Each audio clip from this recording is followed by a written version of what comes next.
Logo que eu cheguei na vida adulta, né, eu percebi que boa parte das histórias que a minha mãe me contava quando eu era mais novo, elas continham assuntos, ensinamentos profundos sobre respeito, hombridade, compaixão e vários outros temas, né?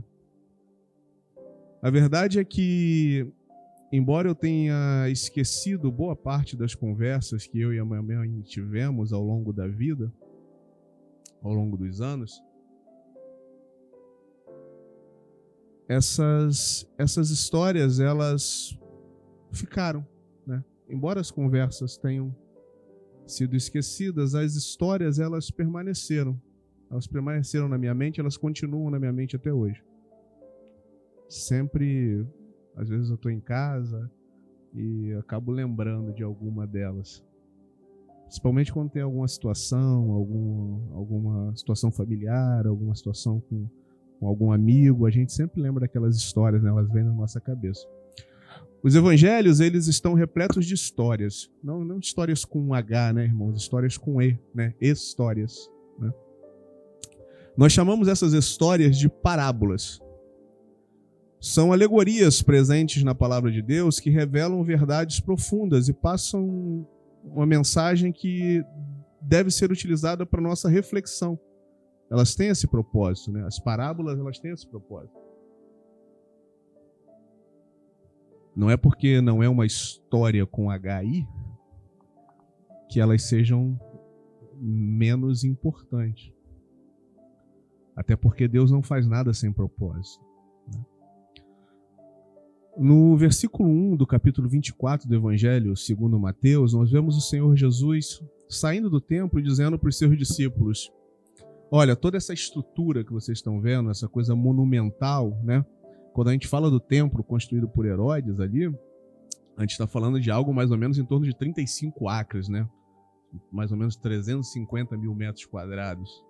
Para a gente ter uma ideia, mais ou menos o Maracanã ele tem 180 mil metros quadrados, né? Então a gente pode botar ali 2 Maracanãs. Então era algo gigantesco, né? Como o Cleiton gosta de dizer, era algo dantesco. Chamava atenção. E o Senhor chama os discípulos e fala: olha, tudo isso aí vai ser destruído. Óbvio que essa informação de que tudo aquilo seria destruído, ela causou um certo frenesi, uma curiosidade, uma apreensão nos discípulos. Eles chegam para o Senhor e perguntam para o Senhor: olha, diz aí para a gente, conta para a gente quando serão essas coisas e que sinais haverá de ver da tua vinda e do fim do mundo. O Senhor então começa a fazer o discurso conhecido como o sermão profético, ou o sermão do fim dos tempos, ou o sinal do fim dos tempos, onde nós temos uma série de fatos e acontecimentos que servem como prelúdio de como será a volta de Cristo. Depois disso, nós temos uma exortação de que nada vai acontecer sem que sejam dados avisos claros para os seus servos, né? Nós temos as trombetas tocando. O próprio profeta Amós vai dizer algo sobre isso. Acho que, se eu não me engano, é Amós capítulo 3, versículo 7, que ele fala que o Senhor não fará coisa alguma sem que antes manifeste aos seus profetas.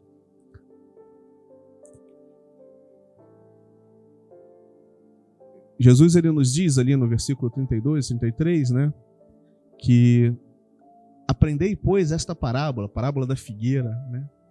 Quando já os seus ramos se tornam tenros e brotam folhas, sabeis que está próximo o verão.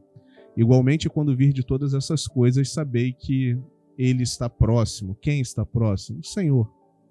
Após tudo isso, irmãos, depois de tudo isso, o Senhor nos faz uma advertência e logo após nós temos uma sequência de 3 parábolas, 3 histórias e uma símile, que é um nome bonito para analogia, comparação.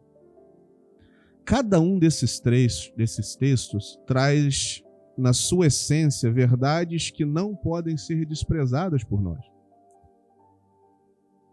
Verdades que eu quero compartilhar com os irmãos. Obviamente, nós não vamos tratar tudo hoje, irmãos, né? Nós vamos estar dividindo isso em algumas etapas, igual já fizemos anteriormente. Mas é isso que nós vamos estar tratando essas 3 parábolas e essa símile dentro desse contexto. A igreja pode se colocar de pé.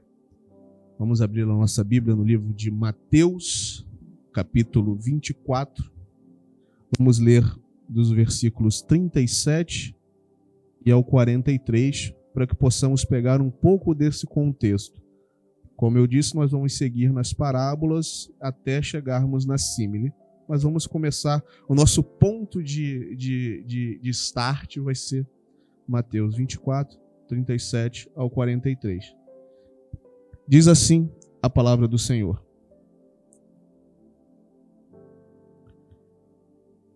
E como foi nos dias de Noé, assim será também a vinda do Filho do Homem. Porquanto, assim como nos dias anteriores ao dilúvio, comiam, bebiam, casavam e davam-se em casamento, até o dia em que Noé entrou na arca, e não perceberam até que veio o dilúvio e os levou a todos. Assim será também a vinda do Filho do Homem. Então, estando 2 no campo, será levado um e deixado outro. Estando 2 moendo no moinho, será levado uma e deixada outra. Vigiai, pois, porque não sabeis a que hora há de vir o vosso Senhor. Mas considerai isso. Se o pai de família soubesse a que vigília da noite havia de vir o ladrão, vigiaria e não deixaria minar a sua casa. A igreja pode se assentar em nome de Jesus.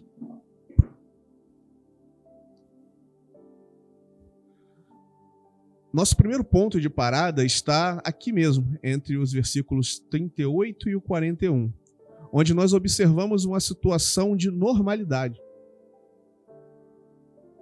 No versículo 38, diz que assim como nos dias anteriores ao dilúvio, comiam, bebiam, casavam e davam-se em casamento, até que Noé entrou na arca. Quando nós lemos isso, nós vemos que as coisas para aquela sociedade estavam dentro de algo normal. Ninguém estava preocupado com o que ia acontecer, como se algo grandioso fosse acontecer. Veja bem, nós não estamos dizendo que o comportamento da sociedade daquela época era algo aceitável. Pelo contrário, o dilúvio foi um juízo de Deus por conta da imoralidade, depravação e maldade daquela sociedade. Todavia, para aquele povo, tudo o que estava acontecendo era normal e aceitável. Ninguém olhava para aquilo como se fosse algo espantoso. Olha que coisa errada que está acontecendo. Não. Para eles, era um dia como qualquer outro. Como alguns dizem, não há nada novo no fronte, né? Está tudo normal. Quando o texto diz assim como, ele aponta por uma similaridade, né? Todavia, não somente com a sociedade, mas também com a postura do servo do Senhor que vivia dentro dessa mesma sociedade. Quem é esse servo? Noé. 2 Pedro, no capítulo 2, no versículo 5, vai dizer que Deus não perdoou o mundo antigo, mas preservou a Noé, pregador da justiça, e mais 7 pessoas, quando fez vir o dilúvio sobre o mundo dos ímpios. Noé vai perseverar na construção de uma arca, sem ter ideia de quando exatamente o tal dilúvio iria acontecer. E esse é o ponto. Uma vez que, como servos, temos um direcional de Deus, nós devemos seguir esse direcional. E no versículo 42 e 43, nós temos uma exortação contundente. Vigiai, porque não sabeis a hora que há de vir o vosso Senhor. Mas considerai isso. Se o pai de família soubesse a que vigília da noite havia de vir o ladrão, vigiaria e não deixaria minar a sua casa.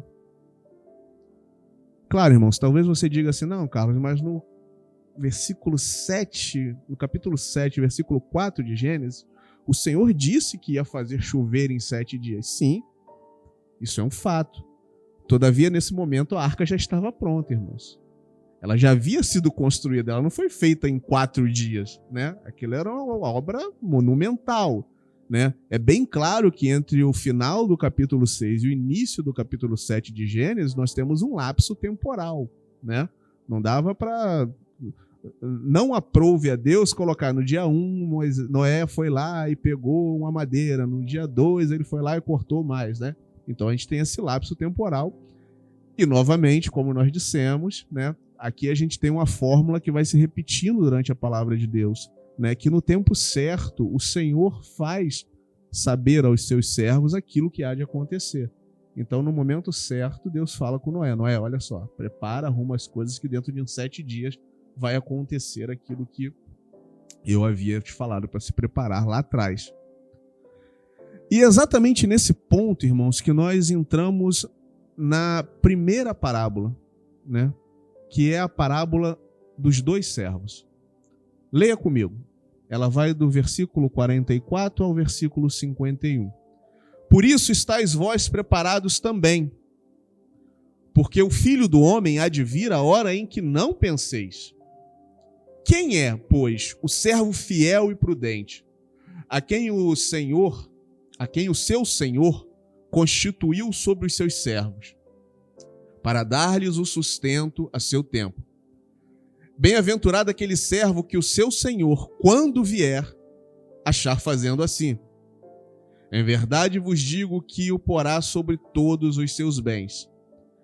Mas se aquele mau servo disser em seu coração, o meu Senhor tarde virá, e começar a espancar os seus conservos, e a comer e a beber com os ébrios, virá o Senhor daquele servo num dia em que o não espera, e a hora em que ele não sabe, e separá-lo-á, e destinará a sua parte com os hipócritas. Ali haverá pranto e ranger de dentes. Logo no início da parábola, nós somos lembrados novamente de que devemos estar prontos a todo momento, uma vez que não sabemos o momento em que o nosso Senhor há de vir. No versículo 44 diz: estai vós apercebidos também, ou seja, da mesma forma que Noé estava apercebido, da mesma forma que Noé recebe a palavra. Noé poderia falar assim, beleza, o Senhor está falando que vai chover, vai cair um dilúvio, esperar aí mais uns 40 dias, daqui a pouco eu começo a fazer essa obra. Não está com cara de que vai ser hoje. Não, Noé recebe aquela instrução e ele persevera naquilo, ele começa essa caminhada, né? Esse agir. Logo em seguida nós temos uma pergunta que é o ponto central desse texto. Quem é, pois, o servo fiel e prudente, a quem o seu Senhor constituiu sobre os seus servos, para dar-lhe o sustento ao seu tempo? Aqui nós temos uma atribuição clara, simples, objetiva, sendo passada para esses servos. Eles estariam encarregados de cuidar da casa do seu Senhor e alimentar os seus conservos durante o tempo em que o seu Senhor estivesse fora. Fica subentendido no texto que tudo aquilo que era necessário para alimentar esses servos durante esse tempo estava ali. A tarefa, a missão deles era somente ir lá na despensa, pegar o alimento e dar para os servos. Consegue perceber alguma similaridade conosco? Nós somos chamados para anunciar o Evangelho. Nós não precisamos criar nada novo, inventar nada novo. Tudo que nós precisamos para alimentar uns aos outros já consta aqui na palavra de Deus. É só sermos fiéis e lançarmos mãos daquilo que está aqui, com temor e tremor. Mas a pergunta que eu me faço quando eu leio esse texto é a seguinte: como nós, como servos do Senhor, temos agido diante da responsabilidade que pesa sobre as nossas vidas? E caso ainda haja alguma dúvida, nós temos várias responsabilidades como servos de Deus. Nós temos a responsabilidade de amar uns aos outros, como diz lá em João 15:12. De servir uns aos outros, como diz em João 13 ao 15. Nós temos a responsabilidade de orar, e de orar sem cessar. São responsabilidades que nos foram dadas através da palavra de Deus. E se queremos ser fiéis a essa palavra, se quisermos ser servos fiéis, nós devemos observar todas elas. Existe um texto muito interessante na palavra de Deus que faz uma síntese de algumas dessas responsabilidades. Abra sua Bíblia, por favor, na carta de Paulo aos Efésios, no capítulo 5, versículo 1 ao 19. Paulo diz o seguinte: sede, pois, imitadores de Deus, como filhos amados, não como filhos da desobediência. E andai em amor, como também Cristo vos amou, e se entregou a si mesmo por nós, em oferta e sacrifício a Deus, em cheiro suave. E aí o apóstolo começa a dizer aquilo que não deve ser nomeado no meio dos irmãos. Mas a fornicação e toda impureza ou avareza nem ainda se nomeia entre vós, como convém a santos. E ele segue e fala assim: nem torpeza, nem parvoíce, nem chocarrices que não convém, mas antes ação de graças. Porque bem sabeis isto, ou seja, não estou falando de algo que é oculto a vocês, algo que é uma novidade que ninguém nunca falou, porque bem sabeis isto, que nenhum devasso, ou impuro, ou avarento, o qual é idólatra, tem herança no reino de Cristo de Deus. E o apóstolo prossegue dizendo: ninguém vos engane com palavras vãs, palavras vazias, porque por estas coisas vem a ira de Deus sobre os filhos da desobediência. Que coisas, irmãos? As práticas erradas. Portanto, não sejais seus companheiros.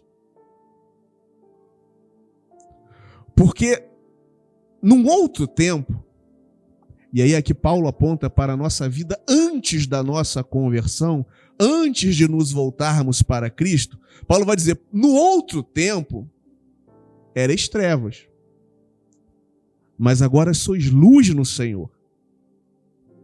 E aqui ele fala como a maneira como nós devemos andar. Andai como filhos da luz. Lembra do versículo 1? Sede, pois, imitadores de Deus como filhos amados. Porque o fruto do Espírito está em toda bondade e justiça e verdade, aprovando o que é agradável ao Senhor. E não comuniqueis com as obras infrutuosas das trevas, mas antes condenai-as. Porque o que eles fazem em oculto, até dizê-lo, é torpe. Paulo está dizendo o seguinte: aquilo que eles praticam, o modo pelo qual vivem, a forma pela qual enxergam o mundo, até mencionar isso já é algo errado.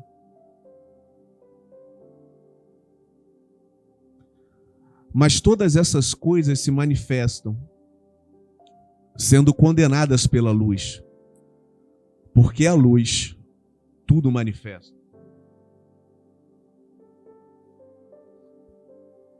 Por isso diz a palavra de Deus: desperta tu que dormes, e levanta-te dentre os mortos, e Cristo te esclarecerá. Portanto, vede prudentemente como andais, não como nécios, como loucos, como insensatos, mas como sábios, remindo o tempo, porque os dias são maus. Por isso, porque os dias são maus, não sejais insensatos, mas entendei qual seja a vontade do Senhor. Qual seja a vontade do Senhor para as nossas vidas.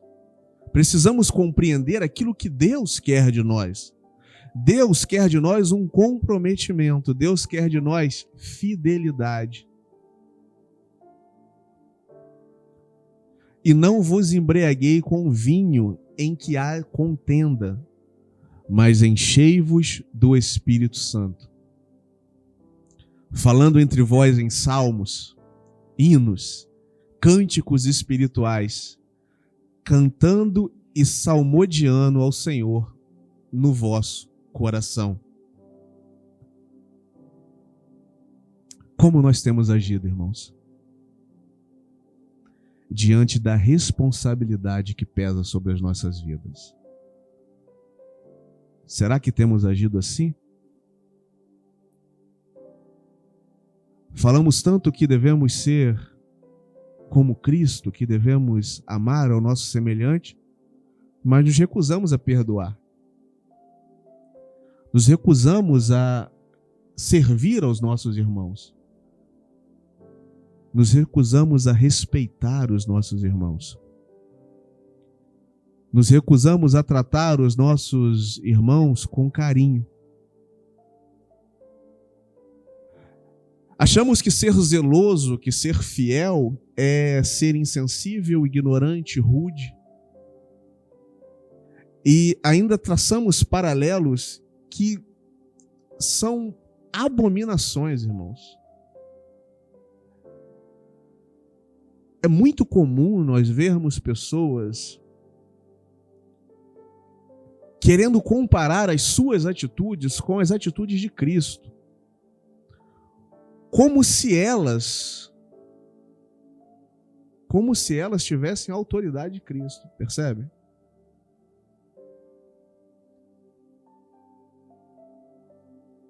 É como se...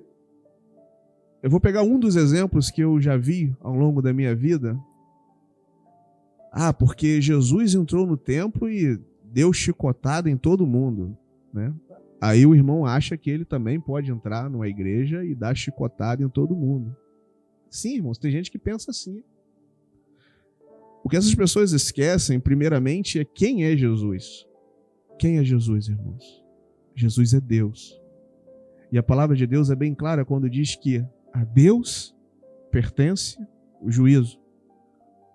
O que Cristo faz porque Ele compete fazer. Agora eu sou conservo teu, irmão. Eu sou conservo teu. O juízo pertence a Deus e não a mim. Deixe que Deus julgue as coisas. Deixe que Deus exerça o seu juízo. Eu busco imitar a Cristo. E quando eu digo imitar a Cristo, é viver pelo modo como Cristo viveu. Porque Cristo é Deus, irmão. Eu busco algo que só vai ser possível naquele grande dia. Quando meu corpo for transformado, eu for revestido de glória, em mim não habitar mais pecado algum, uma nova criatura, um novo ser, ali seremos semelhantes a Ele. Não iguais, semelhantes. Nessa vida, nessa terra, por mais que nos esforcemos, o nosso juízo sempre vai ser falho, irmãos. Porque a gente tem uma visão muito míope das coisas. Somos tendenciosos. Somos tendenciosos nas nossas opiniões, somos tendenciosos nos nossos pensamentos. Se não buscarmos muito a direção de Deus, irmãos, nós vamos falhar miseravelmente.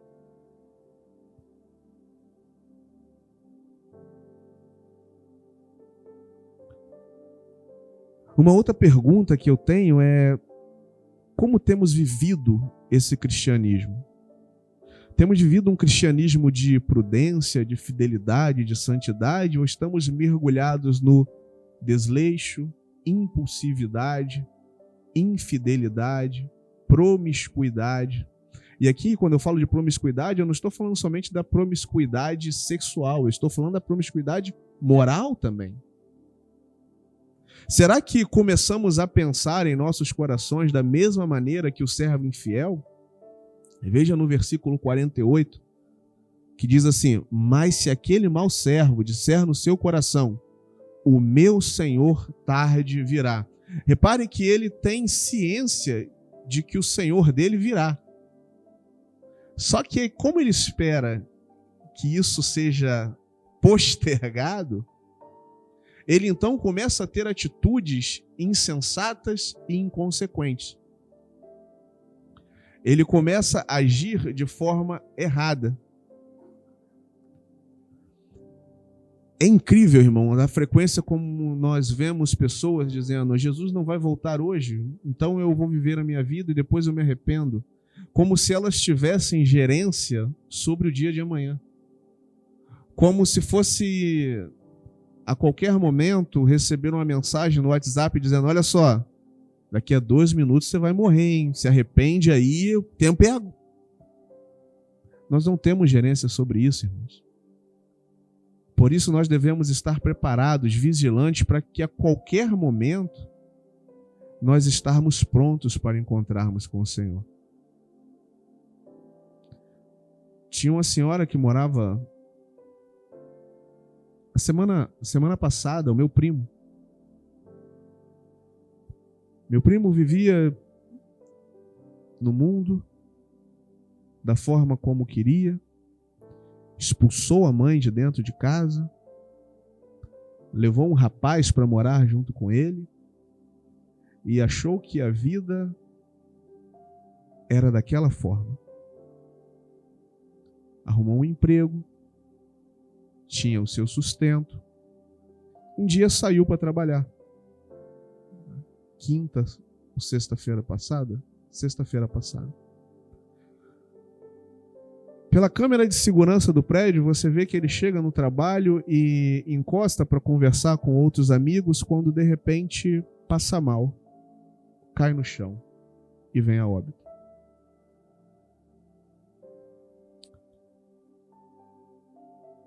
Nem sempre tem tempo, irmãos. Devemos estar preparados para encontrar com o Senhor hoje, a qualquer momento. A parábola dos 2 servos pode ser entendida como um convite. Um convite a sermos fiéis e prudentes. A fidelidade, ela fala sobre lealdade, né? É aquela pessoa que não contraria a confiança que foi depositada nela. O Senhor te deu uma responsabilidade. O Senhor te colocou numa posição. O Senhor derramou sangue por ti. Seria muito ele esperar fidelidade de ti? Com certeza não. A prudência, ela fala sobre não procurarmos o perigo.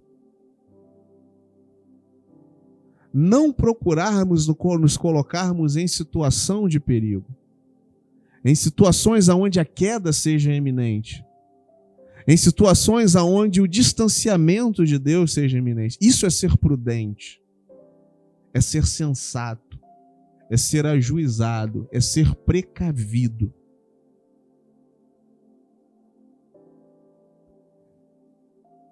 O que a parábola quer dizer é que devemos ser cuidadosos com as coisas que pertencem a Deus. E dentre as coisas que pertencem a Deus está a nossa própria vida. Não podemos ignorar, irmãos, que somos feitos templos do seu santo e glorioso Espírito. Fiel e prudente são adjetivos que definem aqueles que se esforçam em Cristo para atender ao chamado de estar preparado, conforme está lá no versículo 44. Estai vós preparados também, como Noé estava preparado. E talvez você tenha percebido que não, você não tem sido fiel e nem muito menos prudente. Talvez você tenha percebido que você tem negligenciado aquilo que Deus te deu. Talvez você olhe para si e diga, cara, eu estou me afundando na lama, essa é a minha situação hoje. Estou levando a minha vida de qualquer maneira. Talvez você olhe para si e identifique que você até aparenta alguma santidade, alguma comunhão com Deus, com os irmãos, mas a verdade é que o que você tem vivido é uma grande mentira. É algo ilusório, fantasioso. Eu me lembro que quando eu fui fazer curso de inglês, quando eu fiz curso de inglês, sempre me intrigou o fato de que na hora da prova, todas as vezes que o professor ele saía de sala, ele precisava sair por qualquer que fosse o motivo, as pessoas começavam a colar. Se você deixar de lado por um momento toda a questão ética, moral da situação, que por si só já é reprovável, mas se você focar exclusivamente na lógica, você vai ver que não faz nenhum sentido uma pessoa colar numa prova de um curso de idiomas. Vocês conseguem compreender isso? Você está ali com o propósito de aprender um outro idioma. Se você está colando é porque você não sabe. E você vai passar de nível, vai passar para o próximo livro, mas sem saber. Sem compreender aquilo. E qual é o propósito disso? Você vai chegar onde? Quando uma pessoa chegar para você e começar a falar contigo, você vai... deixa eu pegar a cola aqui.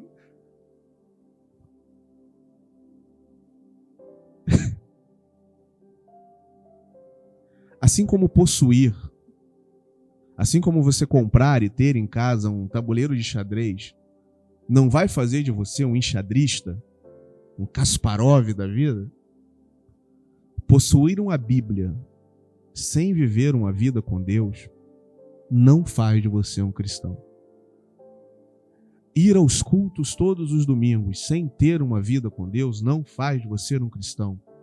Se arrumar como cristão não faz de você um cristão. Se não houver a metanoia, a transformação, a mudança de pensamento, se não houver a entrega, se você não se enxergar diante de Deus em algum momento da sua vida como cego, pobre e nu e deixar que Ele seja o seu remidor, que Ele abra os teus olhos, que Ele cure as suas feridas, que Ele faça propiciação pelos seus pecados, não adianta. Não adianta, irmão.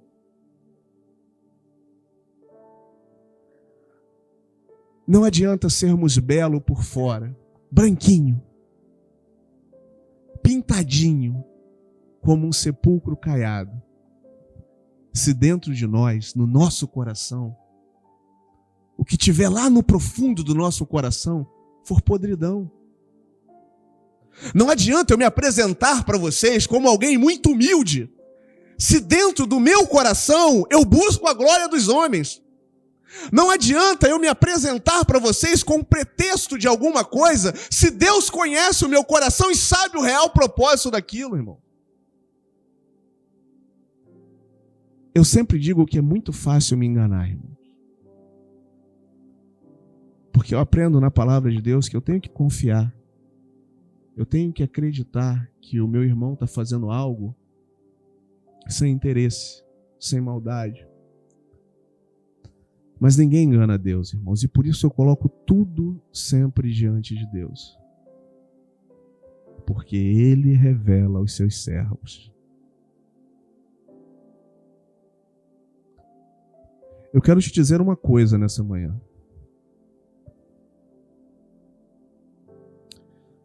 Se essa mensagem chegou até ti, ou porque você está nos acompanhando agora, ou porque você estava à toa no YouTube e de repente clicou ali para saber o que é. Eu quero que você saiba que ainda há tempo. Se você está ouvindo essa mensagem, é porque ainda há tempo. Mas esse tempo é hoje. É agora. A decisão que vai mudar a sua vida, ela pode ser tomada aí mesmo onde você está. O que você precisa fazer é abrir o seu coração e usar de sinceridade com Deus. Confessar diante dele os seus erros, os seus pecados, as suas mazelas. É dizer com sinceridade: Pai, até aqui eu tenho vivido do meu modo, e tudo que eu consegui acumular na minha vida foi condenação sobre a minha vida. Mas agora, Senhor, eu quero não mais viver a minha vida. Eu quero nascer do alto. Eu quero nascer de novo. Eu quero viver a sua vida em mim. Eu quero ir aonde tu queres que eu vá. Eu quero fazer a tua vontade. Eu quero cumprir a tua vontade. Ah, meu querido, a palavra do Senhor nos diz em 1 João, no capítulo 1, no versículo 9, que se confessarmos os nossos pecados, Ele é fiel e justo para nos perdoar os pecados e nos purificar de toda a injustiça. Nessa primeira parte dessa mensagem, o que eu quero destacar para vocês é que nós temos um convite à fidelidade e à prudência. Ou estamos do lado dos servos fiéis, ou estamos condenados como servos infiéis, irmãos. A escolha é sua. É você quem escolhe. Eu vejo muitas pessoas dizendo: o pastor está colocando as pessoas no inferno. Não. Você vai para lá com as suas próprias pernas. É você quem acorda. É você quem toma a decisão de ir para um ou para outro lugar. Não é o pastor que fala isso para você. Nós temos a nossa própria responsabilidade. São nossas escolhas, irmãos. Se tem algo que eu quero que você guarde no dia de hoje, é o seguinte: se desligue desse mundo. Se una a Cristo.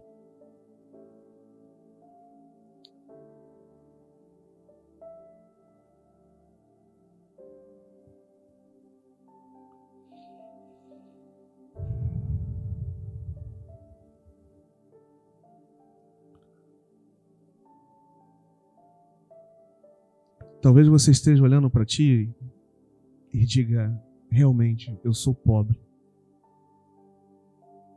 Eu sou pobre. Eu sou pobre porque existe o peso de um pecado sobre a minha vida que eu não tenho como pagar.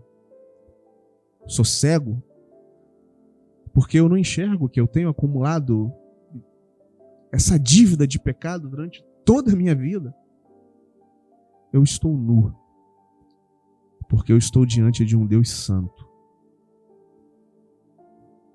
A boa notícia, irmãos, é que Cristo é aquele que anuncia o evangelho do reino aos pobres. A boa notícia é que Cristo é aquele que dá vista aos cegos. A boa notícia é que Ele é a nossa expiação, a nossa cobertura e também a nossa propiciação. Aquele que nos faz viver em paz com Deus. Então se desligue desse mundo. Abandone essa casa. E vá viver com o seu esposo, se unindo a Cristo. E nesse novo relacionamento, nessa nova fase da sua vida, seja fiel ao seu Senhor. Seja fiel ao seu Senhor como servo prudente. A igreja pode se colocar de pé. Amado Deus e eterno Pai, Senhor, Tu és santo, Tu és fiel, Tu és poderoso. Os Teus olhos, Senhor, são como chamas de fogo. Tu olha para nós e enxerga o nosso profundo. Tu conheces as nossas fraquezas, Tu conheces as nossas iniquidades, Tu conheces as nossas lutas, as nossas adversidades. E Tu tinhas tudo, Senhor, para nos abandonar, para nos deixar de lado. A sociedade muitas vezes faz isso, meu Deus, ela nos abandona. Ela olha para aquele homem, para aquela mulher e diz, não, ali não há esperança, ali não tem perspectiva, e joga ele de lado, mas Tu faz o contrário. Tu se aproxima de nós. Na nossa incapacidade de nos aproximarmos de Ti, Tu se aproxima de nós. Tu estende a mão, Tu nos oferece perdão. E tudo que Tu espera de nós é que sejamos fiéis à Tua palavra. Tudo que Tu espera de nós é que sejamos prudentes e não venhamos a nos colocar novamente no meio do pecado do qual Tu nos tiraste. Tu se entregou por amor de nós. Tu pagou o preço que estava sobre as nossas vidas. E agora o que eu te peço nessa manhã, Senhor, é que nos ajude a caminhar. Nos ajude, Senhor, a estarmos firmados em Ti. Nos ajude a estarmos ancorados em Ti. Senhor, que estejamos tão presos a Ti, Senhor, que as ondas, os ventos, as tempestades, que nada venha nos afastar da Tua presença, Senhor. Que já não possam olhar para nós e ver separação entre nós e Ti, mas que vejam em nós o Teu brilho, a Tua essência, o Teu bom cheiro. Que não percamos o sabor, que não percamos a Sua essência em nós, Senhor. Senhor, que sejamos conduzidos novamente pelo Teu Espírito Santo, que o Teu perdão, Senhor, paire sobre as nossas vidas e que tenhamos consciência daquilo que nos é oferecido em Ti, Senhor. Que todos os dias, quando acordarmos, Senhor, que venhamos a ponderar aquilo que temos em Ti. Porque tudo que o mundo nos oferece, tudo que o mundo pode nos dar, Senhor, é passageiro, é etéreo, se desfaz com o tempo, mas aquilo que temos em Ti, Senhor, é real e eterno. Então, Senhor, faz-nos alegres em meio às adversidades. Faz-nos maduros, Senhor. Tira a infantilidade, meu Pai. Que não vivamos mais como crianças mimadas que reclamam de tudo e que não tomam uma posição contigo, Senhor, mas que venhamos a nos levantar como homens e mulheres de Deus. Que venhamos, Senhor, não somente chegar até a praia, mas mergulhar no Teu sobrenatural. Que venhamos, Senhor, a dedicar as nossas vidas a buscar a Tua presença, nos enchermos de Ti, nos enchermos da Tua palavra. Ó Senhor, que estejamos tão próximos de Ti, meu Pai, tão amarrados e ligados a Ti, que o mundo se afaste de nós.